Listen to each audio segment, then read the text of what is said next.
Bondžulić interveniše, Luka, velika šansa, 1:0.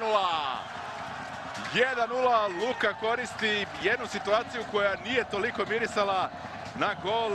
80. minut, Rad stiže do pogotka. Luka je strelac, četvrti gol Predraga Luke u ovom prvenstvu. Po onome što su prikazali fudbaleri Rada i po broju šansi koju su stvorili, zasluženo stižu do prednosti i verujem da ćemo ovih 10 minuta vidjeti malo otvoreniju Jagodinu, odnosno da će morati jednostavno da krenu, nemaju više šta da čekaju Jagodinci. 10 minuta pre kraja vodi Rad 1:0.